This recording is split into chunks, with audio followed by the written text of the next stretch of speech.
నమస్తే అండి. నా పేరు ప్రసాద్. మాది పెదకాకన మండలం తెక్కలపాడు గ్రామం, పొన్నూరు నియోజకవర్గం మాది. మరి గత 5 సంవత్సరాలుగా వైసీపీ గవర్నమెంట్ ఎమ్మెల్యే గారు గెలిచారు. ఇంతబడి మా గ్రామంలో ఒక తట్ట మట్టేసింది లేదు. అంతకుముందు టీడీపీ గవర్నమెంట్లోనే డెవలప్ చేసిందే మాకు ఇంతబడి జరుగుతుంది. ఇంతబడి మా ఊళ్ళో ఎక్కడ కూడా సైడ్ కాలువ కూడా గవర్నమెంట్ ఫండ్స్ రాలేదు. పైగా మా పంచాయతీ ఫండ్స్ 80 లక్షల రూపాయలు గవర్నమెంట్ తీసుకుంది. పంచాయతీ ఫండ్స్ మా గ్రామంలో ఏమైనా చిన్న చిన్న సిమెంట్ రోడ్లు గందుల్లో పెండింగ్ ఉన్నాయి వేసుకోవాలనుకున్నాం, కానీ అది మేము వేసుకోలేకపోతున్నాము. ఈసారి తప్పనిసరిగా మా నరేంద్ర గారిని అత్యధిక మెజార్టీతో గెలిపించాలని మేం కాదు, పొన్నూరు నియోజకవర్గం మొత్తం అనుకుంటుంది. ఈసారి కంపల్సరీగా నరేంద్ర గారు మినిమం 25,000 మెజార్టీతో గెలుస్తాడని మేమందరం ఎక్స్పెక్ట్ చేస్తున్నాం. పెమ్మసాని చంద్రశేఖర్ గారు ఆయన చిన్నప్పటి నుంచి రైతు కుటుంబంలో పుట్టాడని చాలా మీటింగుల్లో చెప్పాడండి. కష్టం అంటే ఏం తెలుసు. ఆయనకి కష్టపడి చదువుకున్నాడు, చదువుకుని విదేశాలు పోయాడు, సక్సెస్ అయ్యాడు. కొంత నా పుట్టిన ఊరికి కానీ నా నియోజకవర్గాన్ని చేయాలనే ఉద్దేశంతో ఆయన మరి నిలబడ్డాడు. ఆయన 100% సక్సెస్ అవుతాడని మేము అనుకుంటున్నాం. ఆల్రెడీ ఆపోజిట్ క్యాండిడేట్లు అందరూ కూడా కాడి కింద పడేసినట్టే అనుకుంటున్నాం మేము. పెమ్మసాని చంద్రశేఖర్ గారు భారీ మెజార్టీతో గెలవబోతున్నారు. దాదాపుగా మా ఎక్స్పెక్టేషన్ 1 లక్ష మెజార్టీతో గెలుస్తాడు అనుకుంటున్నాం మేము. మా ఊళ్ళో చంద్రశేఖర్ గారు అనుచరులు మొన్న మీటింగ్కి వచ్చిన రోజు అడిగారండి, మీ ఊళ్ళో ఏమేమి సమస్యలు ఉన్నాయంటే మేము ఒకటి చెప్పాం, డ్రైనేజ్ సమస్యల వల్ల మాకు దోమలు విపరీతంగా పెరుగుతున్నాయి, అండర్గ్రౌండ్ డ్రైనేజ్ మాకు కావాలని కోరాం మేము. వాళ్ళ బ్యాచ్లు వాళ్ళ బృందం ఉంటుంది కదా, వాళ్ళలో మీ ఊరి సమస్యలు ఏంది ఆ టీం వాళ్ళు అడిగారు. అడిగితే మేము చెప్పాం, ఏమంటే మాకు డ్రైనేజ్ కావాలి, ముందు డ్రైనేజ్ కంపల్సరీ మాకు ఊరికి చేసి పెట్టండి అన్నాము, చేస్తానన్నారు. అది ఎంప్లాయ్మెంట్ అంటే టీడీపీ వస్తే ఎంప్లాయ్మెంట్ వస్తుందని మేము అనుకుంటున్నాం. కొంతవరకు ఫుల్ఫిల్ అవుతుందిగా. ఇప్పుడు రాజధాని ఉందండి, రాజధాని డెవలప్ అయితే చంద్రబాబు నాయుడు గారు ఒక రాజధాని ఐటీ సెక్టారు, మరి హౌసింగ్ సెక్టార్ అన్నీ నవనగరాలని పెట్టాడు. మరి కరోనా టైంలో మనం హైదరాబాద్ పోతే హైదరాబాద్లో మన అంబులెన్స్లు కూడా పానీయకుండా అప్పుడు తెలంగాణ గవర్నమెంట్ చేసింది. అదే మన రాజధాని డెవలప్ అయి ఉంటే ఇక్కడ చాలా హాస్పిటల్స్ వచ్చినాయి అనుకోండి, మన పేషెంట్స్ అందరికీ మన ప్రజలకందరూ ఇక్కడ వైద్యం చేసుకునే వాళ్ళంగా. ఇప్పుడు ఎంత దారుణమైన పరిస్థితుల్లో అక్కడ తెలంగాణ టోల్గేట్ దగ్గర ఆపేసి చాలామంది చనిపోయారు, చాలామంది రికమెండేషన్లు ఉపయోగించుకొని తెలంగాణ వెళ్ళి చేయించుకున్నారు. మన ఆ దౌర్భాగ్యం నుంచి మనం బయటపడాలంటే మన టీడీపీ గవర్నమెంట్ గెలిపించుకోవాలి.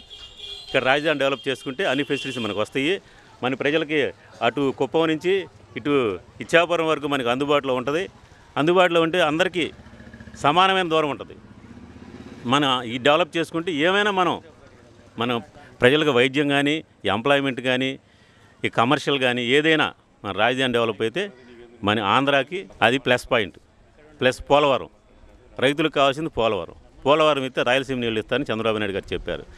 పోలవరం, రాజధాని ఈ 2 కంప్లీట్ అయితే మన రాష్ట్రానికి చాలా వరకు డెవలప్ అవడానికి అవకాశం ఉంది. ప్లస్ ఐటీ, చంద్రబాబు నాయుడు గారు వస్తే ఐటీ డెవలప్ చేస్తాడని చాలామంది యూత్, అంతకుముందు జగన్మోహన్ రెడ్డి గారు ప్రతి యూనివర్సిటీ తిరిగి క్యాన్వస్ చేశారు, ప్రత్యేక హోదా వస్తే మీ అందరికి ఎంప్లాయ్మెంట్ వస్తుంది. అప్పుడు యూత్ అంతా అట్రాక్ట్ అయ్యారు ఆయనకి. ఒక ఛాన్స్ ఇస్తే నేను ప్రత్యేక హోదా తెస్తాను, మీకు డెవలప్ చేస్తాను, ఉద్యోగాలు ఇస్తాను. 5 సంవత్సరాలు అయినా కానీ ఎంప్లాయ్మెంట్ లేదు. ఉన్న పరిశ్రమలు కూడా వెళ్ళిపోయినాయి చాలా మన స్టేట్ నుంచి. వెళ్ళిపోతే ఏముంది ఎంప్లాయ్మెంట్ ఏది? ఇప్పుడు చదువుకున్న పిల్లలు, ఇంజనీరింగ్ పిల్లలు బొచ్చిన మంది కాలేజీ నుంచి బయటకు వస్తున్నా కానీ వాళ్ళకి ఉద్యోగాలు లేవు. ఏం చేయాలి వాళ్ళు? ఇప్పుడు మరి కార్మికులు ఉన్నారు, ఏది టాపీ మేస్త్రులు కానీ, ఒక కన్స్ట్రక్షన్ జరిగితే చాలామంది బతుకుతారు. టాపీ మేస్త్రి బతుకుతాడు, పెయింట్ వాళ్ళు బతుకుతారు, ప్లంబర్ బతుకుతాడు. దాదాపు 7-8 మంది శ్రామికులు అంతమంది దాని మీద బతుకుతారనమాట. అట్లాంటి మరి రాజధాని డెవలప్ అయితే కనుక ఇవన్నీ మనకు వచ్చాయి. ఎంతోమంది ఉపాధి దొరికేది. మరి చాలామంది ఒకరోజు దొరికి ఒకరోజు దొరక్క మరి ఇసుక అప్పుడు చంద్రబాబు నాయుడు గారు మా ఊరికి గ్రామానికి 2,000 రూపాయలకు ట్రాక్టర్ మా ఊరికి ఇక్కడ కార్చి వెళ్ళేవాడు. ఈరోజు అదే ఇది 10,000. మరి ఎంత ఒక కన్స్ట్రక్షన్ వాల్యూలో ఒక ఇసుకలోనే 2 lakhs వచ్చింది. అప్పుడు 180 రూపాయలు సిమెంట్ కట్టు ఉండేది, ఇప్పుడు 350 రూపాయలు సిమెంట్ కట్టు ఉంది. ఇప్పుడు 400 ఉంది సిమెంట్ కట్ట. మరి ఇదంతా కాస్టే కదా. ఐరన్ అప్పుడు 30,000 35,000, ఇప్పుడు 70,000 రూపాయలు ఐరన్ ఉంది. మిడిల్ క్లాస్ ఫ్యామిలీ ఇల్లు కట్టుకోలేని పరిస్థితి. మరి కరెంటు ఛార్జీలు దాదాపుగా 12 సార్లు ఈ గవర్నమెంట్ వచ్చినా కరెంటు ఛార్జీలు పెంచాడు.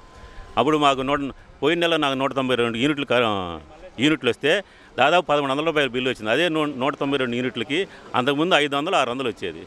డబుల్ అయిపోయిందన్నమాట కరెంటు బిల్లు. మరి దానివల్ల నీకేంటి 300 యూనిట్లు వస్తేనే లోపు వస్తేనే పెన్షన్ ఉంటుంది అంటున్నారు.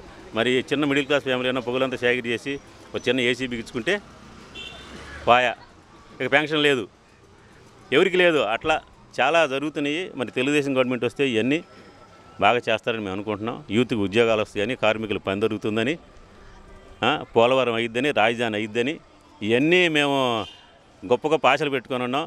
మరి టీడీపీ గవర్నమెంట్ వచ్చి ఇవన్నీ చేయాలని ప్రజలందరూ కోరుకుంటున్నారు, మేమే కాదు. మా నియోజకవర్గంలో గత సంవత్సరం 2500 మెజార్టీ వచ్చింది తెలుగుదేశానికి. ఈసారి 3000 మెజార్టీ తీసుకోవాలని మా ఇక్కడ తెలుగుదేశం పార్టీ వాళ్ళందరూ ప్లాన్ చేసుకుంటున్నాం. ఖచ్చితంగా పెమ్మసాని చంద్రశేఖర్ గారు, ధూళిపాళ నరేంద్ర గారు 100% మెజార్టీతో గెలుస్తారని. మా ధూళిపాళకైతే 25,000 మేము అనుకుంటున్నాం, పెమ్మసాని గారికి 1 లక్ష అనుకుంటున్నాం. తప్పకుండా గెలుస్తారని మేము ఎక్స్పెక్ట్ చేస్తున్నాం. 100% అది. తక్కిలపాడు పొన్నూరు నియోజకవర్గం, కాకాని మండలం. నా పేరు మోపర్తి కోటేశ్వరరావు గారు. కోటేశ్వరరావు ఏదో కొంతమందికి అన్నీ, కొంతమందికి అందలేదు సార్. అది డ్రైనేజీ చాలా ఇబ్బందులు ఉన్నాయండి. డ్రైనేజీ వల్ల దోమలు ఇబ్బంది.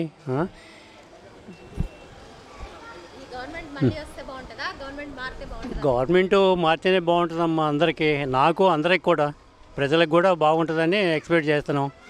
అది మారితే డ్రైనేజీ అంటే కొన్ని జాబ్స్ అంటే యూత్కి అవన్నీ వస్తాయని ఎక్స్పెక్ట్ చేస్తున్నాం. పెమ్మసాని గారు మంచి వ్యక్తి, నరేంద్ర గారు మంచి వ్యక్తి, వాళ్ళ మీద మాకు నమ్మకం ఉంది, మంచి చేస్తారని.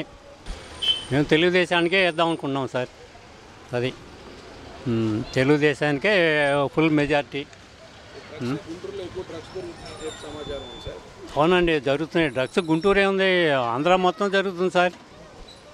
గుంటూరు ఏంటి, ఓన్లీ గుంటూరు ఇప్పుడు ఇంతకుముందు లేదు, ఇప్పుడు వచ్చేసింది డ్రగ్స్. అది బాగా ఇప్పిస్తారనే అందరికీ ఇది ఉందండి. ఇప్పగలడు, ఆయన డెవలప్ చేయగలడు, ఇప్పగలడు. అది ప్రజలకి, మాకు అందరికీ ఒపీనియన్ ఉంది. ఆయనకి స్టామినా ఉంది. అందుకే పెమ్మసాని గారికి దాదాపు 9,000 దాకా వచ్చింది, ల్యాక్స్ మెజార్టీ. పెమ్మసాని గారు కూడా చిన్న ఇదిలో వచ్చారు. ఆయన మామూలుగా ప్రజలకి సేవ చేద్దామని వచ్చిన వ్యక్తి అండి. ఆయన ఏదో రాజకీయంగా పదవి కావాలని, డబ్బు సంపాదించుకుందామని వచ్చిన వ్యక్తి కాదు.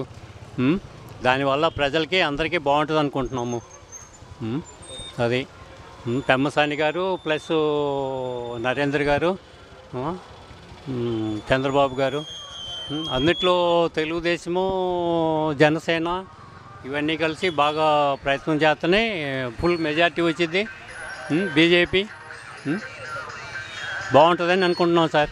మేము ప్రజలు అందరూ కూడా. రాజధాని ఇప్పటికి ఏం లేదండి, డెవలప్ ఇంకా ఉంటుందే బాగుంటుందని అందరికీ ఉంది. వాళ్ళు తెలుగుదేశం గవర్నమెంటు, ఈ నాయకులు వస్తే చంద్రబాబు ఇది డెవలప్ చేయగలరని మాకు ఉంది, ప్రజలకి అందరికీ ఉందండి, ఓటర్స్కి. రాజధాని ప్లస్ పోలవరం, ఎంప్లాయ్మెంట్ ఓకే, మాకు నమ్మకం ఉంది. Steel plant, Vizag steel plant అన్నీ చేస్తారని మా అభిప్రాయం, ప్రజల అభిప్రాయం. అందుకని నమ్మి వారికే ఓటేద్దామని మాకు ఉంది, ప్రజలకే ఉంది. Okay, thank you.